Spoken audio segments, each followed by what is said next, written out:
Tijd nu voor het weekoverzicht. Deze week stond ook in Zeeland natuurlijk in het teken van de Tweede Kamerverkiezingen. De stembussen gingen woensdagochtend om 7:30 open. Drukte bij de stembureaus, zoals hier in Goes, waar 's ochtends vroeg al een flinke rij stond. De mensen kunnen nog lekker binnen staan, maar er staat een behoorlijke rij die al vroeg hier stonden te wachten om te kunnen gaan stemmen. Bij iedere verkiezingen zijn er ook jongeren die voor het eerst mogen stemmen, zoals Lieke van den Bos, de dochter van de Goese SGP-burgemeester Kees van den Bos. Het is iets waar ik lang naar uit heb gekeken, dus ik vond het heel leuk om te doen. En heb je gestemd op de partij van je vader? Nou, ik maak daarin mijn eigen keuzes, dus wat ik precies heb gestemd, dat hou ik lekker voor mezelf. Nou, ik ben natuurlijk van jongs af aan opgegroeid met politiek, dus ik krijg het een en ander mee. Maar mijn vader heeft ook echt duidelijk gezegd dat ik daarin echt mijn eigen keuze moet maken, dus dat heb ik ook zeker gedaan. En ook in Nieuwerkerk een enthousiaste jonge stemmer, die meteen ook vrijwilliger is op het stembureau. Ik volg politiek al best wel een tijdje, dus het was sowieso al een beetje wachten totdat ik mocht gaan stemmen. En van de zomer viel natuurlijk het kabinet en toen dacht ik, ja, het zou mooi zijn als het dan net na mijn verjaardag is. Nou, dat is zo. Yes, daar gaat hij. En dan de uitslag in Zeeland. De PVV verliest terrein, maar wordt toch nog de grootste in 7 van de 13 Zeeuwse gemeenten. In de andere gemeenten werden SGP, CDA en D66 de grootste. Zeeuwse kiezers reageren. Wilt u het zeggen? Wat heeft u gestemd? Ja, ik heb gestemd op GroenLinks, Partij van de Arbeid. Ik heb CDA gestemd, maar ik twijfelde tussen D66 en CDA. PVV en mijn echtgenoot op de VVD. Dus nou, zeg het maar, wat vinden we ervan, de verkiezingsuitslag? Heel moeilijk. Ik zeg altijd, ze beloven heel veel, maar er komt niks van terecht. We hebben het weer lastig gemaakt, laten we het zo zeggen, als kiezers. Ik had wel gehoopt dat er ook iets meer links-midden uit zou komen. Ik ben op een leeftijd dat ik zeg, ja, het zal wel. Ik moet nog een paar jaar mee en het is gebeurd. Dus. Hopen dat ze goed kunnen formeren. En dat het nu al vlotter gaat dan in het verleden. Zo kinderachtig, dat geruzie elke keer. Die wil niet met die en die wil niet met die. Ja, sorry hoor. Ja, ik zou het jammer vinden dat PVV dus de grootste partij hier. Ik ben blij met D66. PVV wordt zo en zo door iedereen uitgesloten. Dus ja, ik verwacht dat er binnenkort wel weer opnieuw verkiezingen zijn. Maar goed, als we het met z'n allen doen, met z'n allen de schouders eronder zetten, denk ik dat we net komen. De Zeeuwse Kamerleden Patrick van der Hoef van de PVV en Anita Pijpelink van GroenLinks PvdA verdwijnen uit de Kamer met deze uitslag. 3 Zeeuwen komen er wel in. Björn Schütz voor de VVD, Raymond de Roon voor de PVV, die zat er al in. Maar nieuwkomer is ook Jan Schoonis, geboren en getogen in Sas van Gent, voor D66. De Zeeuwse D66'ers zijn natuurlijk blij met de landelijke uitslag. Ik was gisteravond al heel blij, maar ik bleef gewoon lekker blij deze ochtend. Dus dat is heel goed nieuws. Maar het mocht duidelijk zijn, ik had gehoopt op een betere uitslag. Dat is dan die eerste seconde dat je even vergeet wat er ook alweer was gebeurd. En als ik het dan realiseer, dan denk ik, oh ja, shit, we hebben het niet zo goed gedaan. Het is sowieso voor Zeeland wel een aderlating in die zin dat je ook ziet dat collega's bijvoorbeeld van de Partij van de Arbeid GroenLinks ook niet terugkomen in de Kamer. Ja, dit is wel even moet een goede zoektocht worden van wat is hier gebeurd en vooral ja, wat moet er nu gebeuren. Stel dat Rob Jetten premier is, dan heb je natuurlijk iemand die je veel sneller kan benaderen, die heel veel invloed heeft in Den Haag. Dus ja, dat werkt wel door in Zeeland. We gaan het zien wat er ook de komende jaren gaat gebeuren. Hè. Gaat de PVV wel mee regeren of niet? Komt er toch meer de linkskabinet? Mocht dat gebeuren, ja, ik heb echt het idee dat de PVV daarna wel forser en groter wordt. Omdat ja, in het land, als de asielstroom niet ingeperkt wordt, ja, dan kan het niet anders zijn dat de rechtse partijen straks nog groter gaan worden. En hoe mijn pad zich gaat vervolgen, ja, ik zie het met vertrouwen tegemoet, maar ook wel met nieuwsgierigheid. Maar er gebeurde natuurlijk nog meer van de week. 1 tot 1,5 jaar wachten tot je kind aan de beurt is voor zwemles. Het is voor veel Zeeuwse ouders realiteit. De wachtlijsten voor diploma zwemmen zijn bij veel zwemscholen lang en belangrijkste oorzaak daarbij is het gebrek aan zweminstructeurs. Hier bij de Zeeuwse zwemschool in Vlissingen krijgen elke week 830 kinderen zwemles. Wij beginnen 's morgens openen wij hier rond 7:30. 's Avonds om 9:30 sluiten wij hier ongeveer de deur. De zwemschool, met ook een locatie in Goes, heeft 28 instructeurs in dienst, maar kampt desondanks met een wachtlijst van 1,5 jaar. Ze kunnen bij ons starten vanaf 4,5. Dus met iets voor 3 jaar zou je wel in moeten schrijven om dan ook echt met 4,5 aan de beurt te zijn. Jij zit hier door het raam te kijken naar? Naar Caitlin. Ja, dat is mijn dochter. Ze is 6 jaar.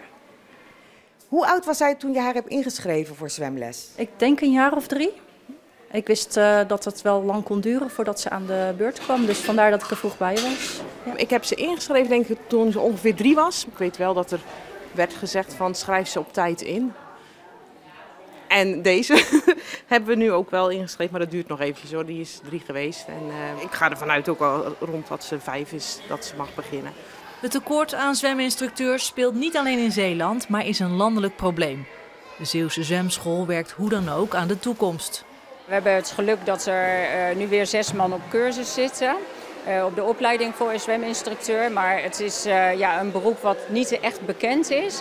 Dus het is best wel lastig om mensen te krijgen. Ja. En daarom is zwemschool-eigenaar Sigrid maar wat blij met mensen zoals Fenne. Zij volgt de opleiding en ziet een baan als zweminstructeur helemaal zitten. Nou ja, het is wel echt heel leuk om te doen. En vooral gewoon het bezig zijn met kinderen en kinderen ook wat kunnen leren. En gelukkig voor Sigrid kan ze op nog een opvolger rekenen. Haar kleindochter van 8 helpt graag een handje mee. Ik laat kinderen er heel veel inspringen. En ik zeg of ze het goed doen of niet. Ik vind het leuk om te komen helpen. Tegen een 67-jarige vrouw uit Oostburg is voor de Rotterdamse rechtbank 2,5 jaar cel geëist, waarvan 10 maanden voorwaardelijk. Ze wordt verdacht van deelname aan een terroristische organisatie met de naam Common Law. Een radicale soevereine beweging die er volgens het Openbaar Ministerie niet voor terugdeinst om geweld te gebruiken tegen de overheid. De vrouw stond terecht samen met nog 9 anderen. Tijdens de behandeling van haar zaak stelde ze dat ze maar zijdelings betrokken was bij de groep. Zo zou ze alleen Engelse documenten hebben vertaald voor anderen. Om patiënten die wachten op een huisarts te helpen, hebben 2 huisartsen in Vlissingen de handen ineengeslagen. Ze hebben naast hun bestaande praktijk een nieuwe opgestart. In eerste instantie voor patiënten in de omgeving van Vlissingen. En het gaat om een zogeheten nulpraktijk. Die start dus met 0 patiënten. De nieuwe praktijk is geen klassieke huisartsenpraktijk, zoals hier. De nieuwe praktijk zit hierin, digitaal dus. Opgezet door 2 huisartsen van een bestaande praktijk die hiermee een kans zien. En die hebben nogal wat redenen voor een digitale praktijk. Behalve dat artsen flexibeler kunnen werken en meer mensen kunnen helpen. Gemiddeld doen we tussen de 30 en de 40 consulten per dag. En ik denk dat we wel terug kunnen naar een stuk of 10 die we werkelijk moeten zien. En alle andere dingen kunnen we denk ik heel goed digitaal afhandelen. Levert het ook voordelen op voor de patiënt. Je kan elk moment van de dag je klacht indienen, je vragen stellen. Je krijgt binnen 24 uur de antwoord, waar je ook bent. En het gros van de klachten kunnen we gewoon afhandelen terwijl jij nog aan het werk bent of gewoon thuis bent. Zonder dat je oppas hoeft te regelen, zonder dat je met je auto voor de open brug hoeft te staan. Goedemiddag. Goedemiddag. We hadden elkaar al een keer eerder gezien, hè? Ja. En ik was heel erg benieuwd naar hoe het nu ging. En de andere kant op. Alles verloopt dus digitaal, van inschrijving tot consult en van doktersadvies tot recept. Alleen als het echt nodig is, kun je bij een van de aangesloten huisartsen terecht. Natuurlijk zijn er ook een heleboel klachten die helemaal niet digitaal lukken. Bijvoorbeeld als je buikpijn hebt. Maar ook als je een urineweginfectie hebt, dan zullen we echt wel je urine na moeten kijken. Dat lukt echt niet door een videoconsult. Dus wij noemen het digitaal als het kan, fysiek als het moet. De digitale deuren van de praktijk openen op 1 november voor patiënten uit Vlissingen en omgeving. De initiatiefnemers hopen op termijn uit te breiden en andere praktijken te ondersteunen. En tijdschrift Quote heeft weer de jaarlijkse lijst met de 500 rijkste Nederlanders gepubliceerd. En daar staat ook een aantal Zeeuwen op. Zoals Henk van Koeveringen, de oprichter van de Roompot vakantieparken. Zijn vermogen is volgens Quote 200 miljoen euro. Maar daar draait hij zelf een beetje omheen. Je haalt die lijstjes eigenlijk, maar je kunt het niet voorkomen. De bronnen zijn openbaar, mensen snuffelen daarin en daar komt dan iets uit wat mogelijkerwijs de waarheid zou kunnen zijn. Ik sta ook al jaren in dat lijstje en je wordt er niet rijker of armer van. Het stelt eigenlijk niks voor. Het is eigenlijk meer een soort verkooptruc van een uitgever en daarmee probeert hij de wereld wat op te vrolijken, denk ik. Het afgelopen jaar heeft Van Koeveringen veel voor zijn kiezen gekregen. Hij kampte met ernstige gezondheidsproblemen. Vorig jaar in oktober, zoals dat dan heet, Guillain-Barré. Dat is een ziekte waar ik nog nooit van mijn leven van gehoord had. Maar het betekent wel dat je 2 maanden volkomen verlamd in bed ligt. En als je geluk hebt, dan komt dat goed. En als je pech hebt, niet. En ik heb geluk gehad. Het is goed gekomen. Dat stelt meer voor dan de Quote 500, kan ik je zeggen. Van Koeveringen is niet de rijkste Zeeuw, dat is aardappelkoning Kees Meijer met een vermogen van 975 miljoen euro. Middelburg gaat 2 wandelpaden en 2 parkeervakken opnieuw aanleggen. Uit onderzoek blijkt dat er op deze plekken staalslakken zijn gebruikt die schadelijk zijn voor de gezondheid. Staalslakken zijn een restproduct vanuit de staalindustrie en worden gebruikt om onder meer wandelpaden mee te verharden. Dus slecht is voor de natuur, dus dat betekent gewoon niet goed voor de biodiversiteit, niet goed voor de flora en fauna. En voor de mens is het echt gewoon schade tot gevolg voor huiduitslag en bloedneuzen en dergelijke. Ook bij dit wandelpad in Park de Overloper zijn staalslakken gebruikt. Maar dat is niet de enige plek in de gemeente.